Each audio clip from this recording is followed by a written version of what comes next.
오늘은 고린도후서 7장으로 가겠습니다. 오늘 7장 1절에서 4절까지 말씀만 보겠습니다. 제7장. 그런즉 사랑하는 자들아, 이 약속을 가진 우리는 하나님을 두려워하는 가운데서 거룩함을 온전히 이루어 육과 영의 온갖 더러운 것에서 자신을 깨끗하게 하자. 마음으로 우리를 영접하라. 우리는 아무에게도 불의를 행하지 않고 아무에게도 해롭게 하지 않고 아무에게서도 속여 빼앗은 일이 없노라. 내가 이 말을 하는 것은 너희를 정죄하려고 하는 것이 아니라 내가 이전에 말하였거니와 너희가 우리 마음에 있어 함께 죽고 함께 살게 하고자 함이라. 나는 너희를 향하여 담대한 것도 많고 너희를 위하여 자랑하는 것도 많으니 내가 우리의 모든 환난 가운데서도 위로가 가득하고 기쁨이 넘치는도다. 아멘. 요즘은 어떤지 모르지만 우리나라에는 이 치안을 유지하는 경찰은 의무경찰을 포함해서 약 20만 명, 요즘에 이제 의무경찰 제도는 없어진 걸로 알고 있는데 어떻든 나라를 지키기 위한 군인은 한 60만 명, 또 법무부, 교도관, 변호사, 국회의원 등 법에 관련된 일을 하는 사람은 한 5만 명, 그래서 대충 계산해서 한 90에서 100만 명 정도에 육박하는 사람들이 이웃의 권리와 자유를 침해하는 사람들을 단속하거나 예방하거나 그 침해한 사람들을 벌주기 위한 일을 위해 산다고 그렇게 볼 수 있습니다. 또한 나라에서 한 해에 지출하는 국방비나 치안 유지비, 또 법률 집행에 필요한 돈은 얼마나 많은지 몰라요. 그런데 그렇게 많은 사람들이 엄청난 돈을 써서 우리 인간을 지키려고 노력을 하는데도 불구하고 세상은 살기가 좋아지기는커녕 오히려 점점 더 범죄나 전쟁이나 거짓이 늘어나는 이유는 도대체 뭐겠습니까? 우리가 어젯밤에도 들었던 것처럼 결국은 마음의 문제죠. 마음의 문제.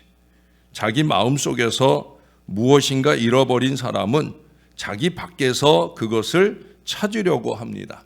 그 무엇인가가 빠져나간 그 빈 공허를 채우려고 남의 아내를 탐하거나 남의 명예를 시기하거나 또는 욕심을 부리거나 미워하거나 하면서 남의 권리를 침해하고 짓밟게 되어지는 거예요. 그것이 무엇일까? 무엇을 도대체 잃어버린 것일까? 그 마음 속에서 빠져나간 것은 바로 사랑이신 하나님입니다. 어젯밤 말씀이나 오늘 말씀이나 말씀은 한 가지 얘기를 하는 거예요. 결국 우리 마음에 하나님이 없으면 그러면 우리 마음이 혼잡해지고 혼란해지고 하나님 원치 않는 어리석음들로 살아가는 거예요. 마음속에 하나님 없는 사람은 만족함이 없고 그 빈 공허한 자리를 밖에서 채우려고 평생 발버둥을 치지만 그러나 결국 채우지 못하고 허망하게 생을 마감하게 되는 거예요. 여러분 아주 간단해요. 이 100만 명이나 되는 사람들 중에 10분의 1만 동원해서 사람들의 마음에 이 하나님, 사랑이신 하나님을 채우는 일에 정말 온전하게 집중할 수 있다고 하면 그러면 세상의 모든 범죄는 다 없어질 수도 있다는 거예요. 아무리 성을 튼튼하게 쌓는다 해도 안에서 성문을 열어주는 사람이 있다고 하면 그 견고한 성이 무슨 소용이 있겠습니까? 문제는 밖에 있는 게 아니라 바로 이 안에 있어요. 우리의 마음이 온전해야 우리의 육체도 건강해지고 생활도 온전해질 수 있다는 거예요. 우리의 마음이 어떠하느냐에 따라 우리의 삶의 운명도 달라지게 되는 것이기 때문입니다. 이처럼 마음은 중요한 인간의 기관입니다. 아니, 마음은 인간의 전부예요. 여러분 여기 1절에서도 육과 영의 온갖 더러운 것에서 자신을 깨끗하게 하는 것은 그 마음이 하나님을 두려워하는 가운데서 거룩함을 온전히 이루어야 된다 하는 말씀을 합니다.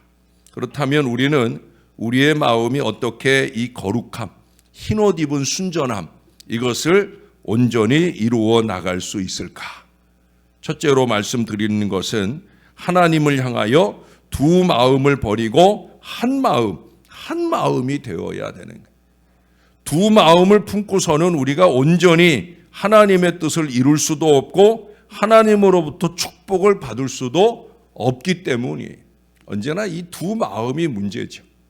여러분, 신앙하는 사람의 마음은 한 마음이어야 되는 거예요. 하나님을 향해서, 하나님의 뜻을 향해서, 하나님을 두려워하는 가운데서 하나님만 의지하는 한 마음이어야 된다는 거예요. 우리 자신이 하나님을 온전한 마음으로 의지할 때 상처 입었던 마음은 다시 노래를 부를 수 있게 되어지는 것을 체험하게 됩니다. 이것은 아주 놀라운 일이에요. 하나님을 믿는 믿음은 무슨 일이든 계속할 수 있는 힘을 우리에게 주기 때문에 그래요. 여러분, 거기 4절 하반절에서도 바울이 고백하잖아요. 뭐라고 고백을 해요? 내가 우리의 모든 환난 가운데서도 위로가 가득하고 기쁨이 넘치는도다. 할렐루야. 이 에너지가 어떻게 나와요? 하나님을 향해 바울의 마음은 언제나 한 마음이었기 때문에, 그 아버지 하나님의 뜻을 이루고자 하는 한 마음이었기 때문에 가능할 수 있다는 거예요. 그러나 마음의 상처를 입게 되면 무슨 일을 할 수 없게 되는 거예요. 그런데 이 정체된 생활은 물이 흐르지 못하고 고인 상태와 같기 때문에 점점 더 부패해지고 마는 거예요. 우리의 삶도 마찬가지입니다. 정체되면 부패되고 말아요. 우리의 신앙도 말할 것 없어요. 정체되면 부패하는 거예요. 아주 더러운 냄새가 납니다. 하나님은 우리의 힘이시지요. 그러므로 하나님에 대한 생각으로 우리의 마음을 가득 채울 수 있을 때 놀라울 정도의 힘이 생기는 거예요. 여러분, 우리의 마음은 마치 하나의 방과 같아요. 이 마음에 무엇을 담아두느냐, 마음에 누가 함께 하느냐에 따라 우리의 삶은 분명히 달라지는 거예요. 그래서 이 마음에 하나님 채워야 된다. 이 얘기를 자꾸 하는 거예요. 여러분, 생각해 보세요. 우리들이 지내는 방에 밥상을 갖다 놓으면 식당이 되잖아요.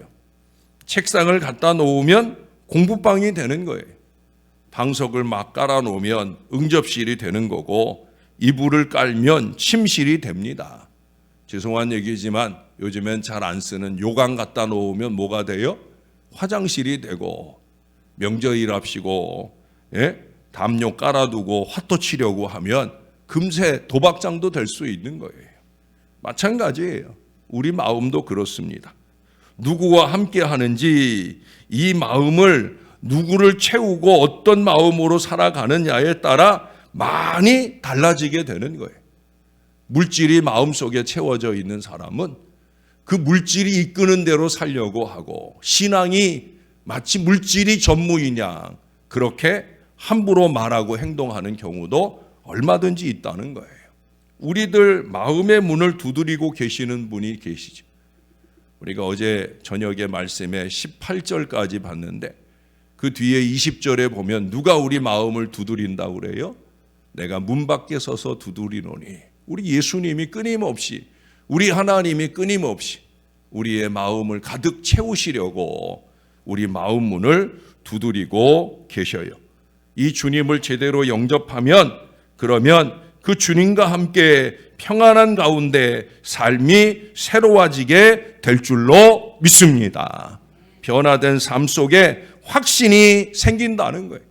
날마다 그 하나님 덕분에 기쁨 가운데 사는 은혜가 넘치게 될 줄로 믿습니다. 하나님을 가득 채우고 이 큰 기쁨으로 날마다 행복한 올 한 해 꼭 되시기를 주님의 이름으로 축원합니다. 두 번째로는 사람을 향하여 강팍한 마음을 버리고 온유한 마음이 되어야 돼. 여기 2절에 보시면 2절에 마음으로 우리를 영접하라. 우리는 아무에게도 불의를 행하지 않고 아무에게도 해롭게 하지 않고 아무에게도 속여 빼앗은 일이 없노라. 바울은 하나님을 향해서만 아니라 사람을 향해서도 한결같이 이러한 마음으로 온유하게 대했다는 거예요. 욕심 없이 대했다는 거예요.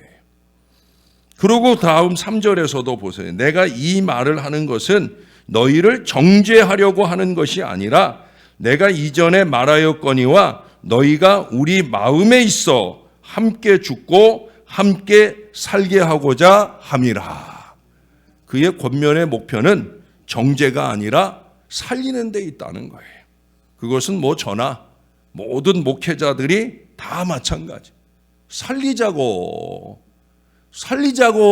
이 하나님 말씀 전하며 애를 쓰는 거지. 날마다 하나님 말씀 준비하고 말씀 묵상하고 말씀 전하고 목표는 다른 데 있지 않아요. 살리자. 그것도 제대로 잘 살리자. 껍데기만 예수 믿는 사람, 직분 가진 사람이 아니라 속 사람으로부터 정말 하나님이 채워진 하나님의 사람으로 제대로 살려보자. 이 간절한 마음 때문이. 비록 온유함에 있어서는 예수님이나 바울에 비하면 많이 부족하지만 오늘 본문의 말씀의 이 마음만큼은 저는 그에 못지않다고 자부합니다. 성경은 온유한 자가 땅을 기업으로 차지한다 했어요. 예수님 자신도 온유하다 말씀하시고 자기에게로 와서 배우라고 말씀하셨어요. 저나 여러분이 우리 안에 끊임없이 찾아드는 이 강팍한 마음을 이기고 주님의 온유한 마음으로 채울 수 있도록 노력하는 귀한 신앙의 사람 되시기를 주님의 이름으로 축원합니다. 한 가지 더 말씀드려요. 자기 자신을 향하여서는 추한 마음 버리고 성결한 마음이 되어야 합니다. 여러분 어제 저녁 또 오늘 아침 이어서 이 마음에 대한 얘기를 하나님이 계속 하시고 있다는 걸 기억하면서 결국은 하나님을 향하여서나 사람을 향하여서도 중요하지만 결국 나 자신을 향해 1절을 다시 한 번만 봅니다. 사랑하는 자들아, 이 약속을 가진 우리는 하나님을 두려워하는 가운데서 거룩함을 온전히 이루어 육과 영의 온갖 더러운 것에서 자신을 깨끗하게 하자. 흰옷을 입자는 거예요. 우리 주님은 깨끗한 그릇을 쓰신다 말씀하잖아요. 또한 마음이 깨끗한 사람만이 하나님을 보고 하나님 나라를 볼 수 있다 말씀하잖아요. 타락은 잠깐입니다. 여러분 타락한 사람들 얘기 들어보면 처음에 술집 들어갈 때는 가슴이 막 두근거리더니 이게 몇 번 들어가 보면 아무렇지도 않다고 얘기를 해요. 도둑질하는 사람들 처음 할 때는 막 가슴이 두근거리고 떨리지만 이게 몇 번 하게 되면 아무 느낌이 없는 거예요. 공무원이 처음 뇌물을 받을 때는 막 얼굴이 화끈거리다가 이게 여러 번 받게 되면은요, 이게 당연한 것으로 여겨지고 심지어는 안 가져오는 사람이 못마땅하게 여겨지는 이 어리석음으로 나아가게 되어진다는 거예요. 이렇듯 환경에 자기도 모르는 사이에 쑥 빠져들어서 잘못하면은 헤어나올 수 없는 그런 지경에까지 이르게 되는 거예요. 문제가 뭐예요? 죄를 죄로 여기질 않아. 아무렇지도 않게 그 죄를 쏟아놓는 입술이 되고 삶이 되는 이 불행한 지경에 이룰 수 있다는 거예요. 오늘날 이 시대는 폭력과 증오, 편견과 탐욕, 냉소주의가 팽배한 반면에 정말 고상하고 순수하고 아름다운 것들은 멸시받는 경향이 있어요. 어떤 때 목회를 하다 그런 생각이 내가 잘못하고 있는 건가? 하나님이 가라고 하신 이 길을 하나님이 하라고 하시는 이 말씀을 전하는 내가 잘못하고 사는 건가? 그런 생각이 들 때가 있어요. 어제 그 목사님은 3주 동안이나 이제 금식도 하고 번아웃이 오는 순간도 만났다고 그러는데 저는 번아웃을 만나는 순간을 여유롭게 누릴 만큼의 그런 마음도 가져보지 못했어요. 여러분, 우리가 세상의 오염에 물들지 않을 실제적인 방법은 날마다 영적으로 깨어 있어서 우리를 깨끗하게 하시는 이 성령이 우리의 마음속에 임재하심을 깨닫고 그 성령의 능력을 우리의 마음에 가득 채우고 적용해 가는 것뿐이에요. 우리는 이미 앞서서 고린도후서 1장 21절 이하에 이런 말씀을 들었어요. 우리를 너희와 함께 그리스도 안에서 굳건하게 하시고 우리에게 기름을 부으신 이는 하나님이시니 그가 또한 우리에게 인치시고 보증으로 우리 마음에 성령을 주셨느니라. 성령을 주셨느니라. 성령으로 충만한 신령한 마음이어야 됩니다. 그래야 그게 흰옷 입은 마음이고요. 그래야 마음 가득 하나님 채우고 하나님 뜻 이루는 그 거룩함으로 살아갈 수 있다는 거예요. 얘기 하나만 하고 말씀 마무리할게요. 마음을 찍으면 그 사람의 소원을 보여주는 사진기가 있었답니다. 그냥 이야기인 것 같아요. 사람들의 마음을 찍어보면 그 마음에 돈이 가득한 사람도 있고 또 감투가 있는 사람도 있고 박사학위증 그런 것들이 막 찍혀 나온다는 거예요. 더러는 아름다운 여자나 남자가 사진 속에 웃고 있는 그것도 찍힌다는 거예요. 그건 뭐예요? 연애하는 젊은이들 마음이겠죠. 어린아이들은 재미있게도 인형이나 꽃 아니면 장난감 로봇이나 먹음직스러운 딸기 아이스크림 정도의 그런 내용들이 아주 선명하게 찍혀 나오곤 한다는 거예요. 어느 날 이 가게에 얼굴이 온화하고 당당한 몸짓에 노동자 한 사람이 들어왔어요. 그래서 그의 마음을 찍어 보니까 바다가 내려다 보이는 작은 창문 하나가 찍혀 나왔습니다. 그래서 의아해진 사진사가 물었습니다. 아니 당신 소원이라는 게 고작 이 창문 하나란 말입니까? 라고 물었어요. 그러자 그 사람이 빙그레 웃으며 대답합니다. 그렇습니다. 제 고향은 바닷가 마을이지요. 그 마을의 언덕 위에 우리 집이 있었는데 우리 집 창문에서 소년 시절처럼 그 바다를 내려다보며 평안하게 인생을 마무리하는 것이 나의 소원이지요. 그 창을 지닌 채 죽는 것이 나의 꿈입니다.